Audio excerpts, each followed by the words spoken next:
नमस्कार दोस्तों, exam toppers अड्डा में आपका स्वागत है। दोस्तों, इस सेशन के माध्यम से हम अगस्त मंथ की करंट अफेयर पर चर्चा करेंगे। अगस्त मंथ की करंट अफेयर का यह हमारा तीसरा वीडियो है और अंतिम वीडियो है।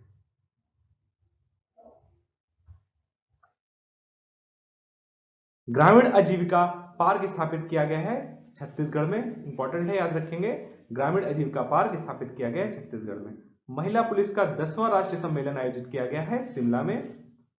अंडर 20 विश्व कुश्ती चैंपियनशिप जो कि बुल्गारिया में आयोजित किया गया है, इसमें स्वर्ण पदक जीता है भारत की अंतिम पंघल ने, जो कि स्वर्ण पदक जीतने वाली भारत की पहली महिला बनी है।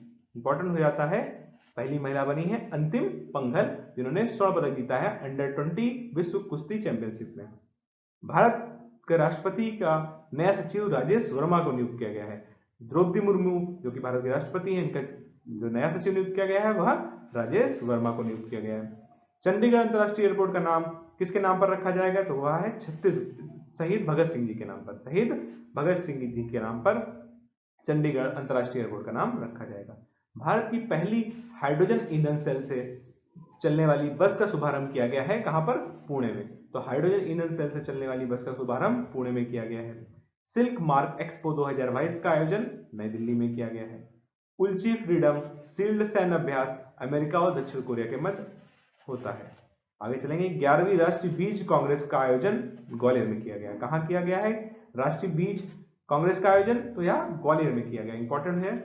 राजीव गांधी ग्रामीण ओलंपिक खेलों का आयोजन राजस्थान में किया गया। यह भी इंपॉर्टेंट है। राजीव गांधी ग्रामीण ओलंपिक खेलों का आयोजन राजस्थान में किया गया है। आगे चलते हैं।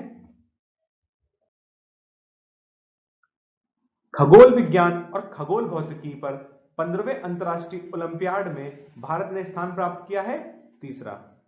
ये जो खगोल विज्ञान और खगोल भौतिकी का 15वां अंतर्राष्ट्रीय ओलंपियाड है, यह जॉर्जिया के कुटेसी में आयोजित किया गया है। भारत और सिंगापुर ने संयुक्त रूप से तीसरा स्थान हासिल किया है। 65वां राष्ट्रमंडल संसदीय सम्मेलन किस देश में आयोजित किया गया? तो कनाडा में आयोजित किया गया है राष्ट्रमंडल संसदीय सम्मेलन। डीआरडीओ ने सतह से हवा में मार करने वाली मिसाइल, कहां से? सरफेस टू एयर मार करने वाली मिसाइल है वीएलएसआर एसएएम का परीक्षण किया है चांदीपुर तट उड़ीसा में। आगे चलेंगे। लोकसभा अध्यक्ष ओम बिरला ने किस देश में स्वामी विवेकानंद और स्वतंत्रता सेनानी पांडुरंग खान खोजे की प्रतिमाओं का अनावरण किया है? तो मैक्सिको में अनावरण किया है। ओम बिरला जी ने स्वामी विवेकानंद और पांडुरंग खान खोजे की प्रतिमाओं का अनावरण मैक्सिको में किया है। उत्तर प्रदेश के किस जिले में नाइट सफारी विकसित की जानी है? तो लखनऊ में नाइट सफारी विकसित की जानी है। ऐसी योजना उत्तर प्रदेश सरकार बना रही है। Rajiv Gandhi centre of advance technology का उद्घाटन जयपुर में किया जाएगा। एस जयशंकर ने महात्मा गांधी की आवास प्रतिमा का उद्घाटन कहां किया है? पराग्वे में किया है। तो हमारे विदेश मंत्री एस जयशंकर ने महात्मा गांधी की आवास प्रतिमा का अनावरण पराग्वे में किया है। और जयशंकर जी ने भारत का दूतावास भी पराग्वे में खोला है और उसका उद्घाटन किया है। अंडर 18 पुरुष एशियन वॉलीबॉल चैंपियनशिप 2022 का आयोजन ईरान के तेहरान में किया गया है, जिसको जीता है जापान ने। तो अंडर 18 पुरुष एशियन वॉलीबॉल चैंपियनशिप 2022 का आयोजन ईरान में किया गया है, इसको जीता है जापान ने। राष्ट्रपति श्रीमती द्रौपदी मुर्मू ने कितने शिक्षकों को 2022 के लिए राष्ट्रीय शिक्षक पुरस्कार से सम्मानित किया है? राष्ट्रीय शिक्षक पुरस्कार कितने लोगों को दिया गया है? 46 लोगों को। किसने दिया है? तो द्रौपदी मुर्मू जी ने, जो हमारी राष्ट्रपति हैं। आगे चलेंगे।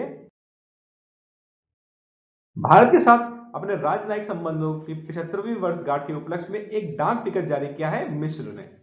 भारत की पहली एजुकेशनल टाउनशिप परियोजना कौन सा राज्य प्रारंभ कर रहा है? तो वह उत्तर प्रदेश प्रारंभ कर रहा है। एजुकेशनल टाउनशिप परियोजना हिंदुस्तान पेट्रोलियम लिमिटेड यानी कि एचपीसीएल ने गोबर से संबंधित पहली बायोगैस परियोजना कहां शुरू करी है? संचौर राजस्थान में। इंपॉर्टेंट हो जाता है, गोबर से संबंधित पहली बायोगैस परियोजना जो कि शुरू की है संचौर राजस्थान में हिंदुस्तान पेट्रोलियम लिमिटेड द्वारा। किस राज्य ने भारत की पहली सरकारी स्वामित्व वाली ऑनलाइन टैक्सी सेवा का शुभारंभ किया है? तो केरल सरकार ने पहली सरकारी स्वामित्व वाली ऑनलाइन टैक्सी। किसे राष्ट्रीय सुरक्षा गार्ड एनएसजी में महानिरीक्षक नियुक्त किया गया है? तो प्रवीण छावड़ा जी को एनएसजी का महानिरीक्षक नियुक्त किया गया है। 71वीं इंटर सर्विस एक्वेटिक्स चैंपियनशिप 2022 का आयोजन विशाखापट्टनम में किया गया है। हिंदी भाषा साहित्य अकादमी युवा पुरस्कार भगवंत अनमोल जी को प्रदान किया गया है, जिनकी पुस्तक है प्रमेय। आगे चलेंगे। प्रधानमंत्री नरेंद्र मोदी ने होमी भाभा कैंसर अस्पताल अनुसंधान केंद्र को राष्ट्र को समर्पित किया है। यह स्थापित कहां किया गया है? यह स्थापित किया गया है मोहाली में। इंपॉर्टेंट है दोस्तों, होमी जहांगीर भाभा कैंसर अस्पताल और अनुसंधान केंद्र कहां स्थापित किया गया है? तो मोहाली में। आगे चलेंगे। विश्व जल सप्ताह 2022 का आयोजन 23 अगस्त से 1 सितंबर के मध्य किया गया है। इसकी थीम है seeing the unseen, the value of water. Fahmida Azeem, important नाम है फहमीदा अजीम, इनको अभी हाल में पुलित्जर पुरस्कार से सम्मानित किया गया है। ये संबंधित है बांग्लादेश से। इनको व्याख्यात्मक रिपोर्टिंग पर पुलित्जर पुरस्कार से सम्मानित किया गया है। FTX crypto cup Magnus Carlsen ने जीता है, और जो FTX क्रिप्टो कप है इसका आयोजन अमेरिका में किया गया था। आगे चलेंगे। यूनेस्को शांति पुरस्कार 2022 से एंजेला मार्केल, जो कि जर्मनी की चांसलर रही, इनको दिया गया है। किस देश ने हाइड्रोजन चलने वाली यात्री ट्रेनों का शुभारंभ किया है? तो वह जर्मनी ने। हाइड्रोजन चलने वाली यात्री ट्रेन, तो जर्मनी लगा दीजिएगा आंसर। खेलो इंडिया जूडो प्रतियोगिता, जो जूडो टूर्नामेंट है खेलो इंडिया का, वह गुवाहाटी में आयोजित किया गया है। भारत में निर्मित पहला विमान वाहक पोत, इंडिजीनियस विमान वाहक पोत कौन बना है? तो यह विक्रांत है, जिसको 2 सितंबर 2022 में इसको नेवी में शामिल किया गया है। डीआरडीओ के अध्यक्ष नियुक्त किए हैं समीर वी कामत। याद रखिए, समीर वी कामत डीआरडीओ के नए अध्यक्ष नियुक्त किए गए हैं। आगे चलेंगे। IMF के बतौर कार्यकारी निदेशक नियुक्त किए गए हैं डॉक्टर कृष्णमूर्ति सुब्रमण्यम। विश्व के अकेले उड़ान भरने वाले तथा सबसे कम उम्र के व्यक्ति बन गए हैं मैक रदरफोर्ड। नई दिल्ली की झील जिसे राष्ट्रीय महत्व का स्मारक घोषित किया गया, अनंग ताल झील। इंपॉर्टेंट है अनंग ताल झील। लिबर्टी मेडल 2022 को किसे सम्मानित किया गया? तो व्लादिमीर जेलेंस्की को सम्मानित किया गया। यहाँ पे का नहीं, वह है व्लादिमीर जेलेंस्की, जो कि यूक्रेन के राष्ट्रपति हैं। प्रधानमंत्री जनधन योजना के 8 वर्ष पूरे हो गए। यह योजना प्रारंभ की गई थी 28 अगस्त 2014 को। प्रधानमंत्री जनधन योजना। खादी उत्सव को आयोजित किया गया है अहमदाबाद में। खादी उत्सव कहां आयोजित किया गया है? अहमदाबाद में। बिहार विधानसभा अध्यक्ष चुने गए हैं Awadh Bihari Chaudhary. Lausanne Diamond League 2022 का खिताब जीता है नीरज चोपड़ा ने। इंपॉर्टेंट हो जाता है, लुसाने डायमंड लीग 2022 का खिताब नीरज चोपड़ा ने जीता है। किस भारतीय राज्य को 119 वर्ष के बाद दूसरा रेलवे स्टेशन प्राप्त हुआ है? तो वह नागालैंड ऐसा राज्य है। विश्व के सबसे बड़े वैदिक तारामंडल मंदिर का निर्माण वेस्ट बंगाल में किया जा रहा है। आगे चलेंगे। देखेंगे, नीति आयोग ने सर्वश्रेष्ठ आकांक्षी जिला घोषित किया है किसको?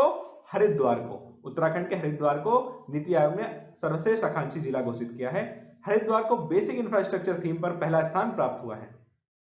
परिवार कल्याण कार्ड योजना प्रारंभ की है उत्तर प्रदेश सरकार ने। 12 अंकों का परिवार पहचान पत्र जारी करने की योजना है।